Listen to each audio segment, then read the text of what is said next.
Jane Birkin, bonjour. Alors, je ne vous cache pas que j'ai longtemps hésité à tester avec vous ce matin un nouveau type de chronique, plus basé sur l'émotion, sur la télépathie, voire sur la connexion cérébrale, puisque pendant 2 minutes, je n'aurais pas dit un seul mot.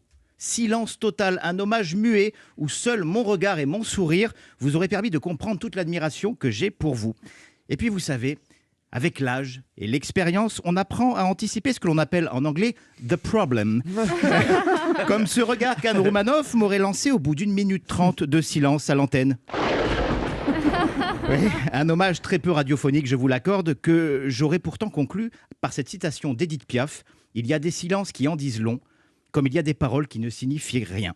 Et croyez-moi, Jane Birkin, je me suis longtemps demandé ce que j'allais bien pouvoir dire de pertinent à la femme, à l'artiste dont les chansons accompagnent ma vie, mes trajets, mes footings, mes joies, mes peines, depuis presque 30 ans.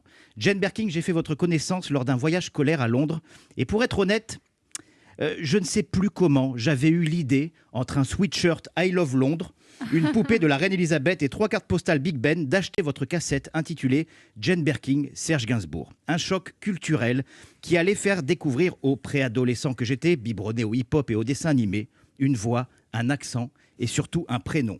Véritable coup de foudre artistique, le casque de mon Walkman à longueur de journée vissé sur mes oreilles. Je dois reconnaître aujourd'hui que j'avais passé plus de temps à essayer de comprendre les paroles de vos chansons, notamment pourquoi 69 était une année aussi exceptionnelle que ça, plutôt que de bosser mes verbes irréguliers et le prétérit.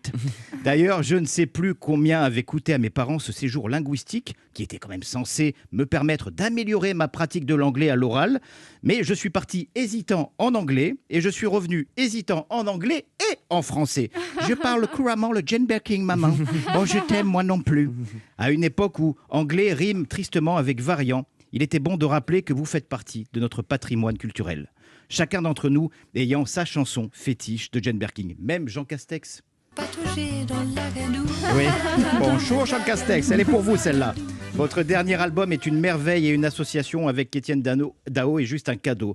Vous y abordez la tristesse, la jalousie, l'amour et vos mots, vos mélodies nous offrent un petit peu d'éternité. Alors merci Jane Birkin et sachez que notre admiration pour vous, elle aussi, est éternelle. Je t'aime.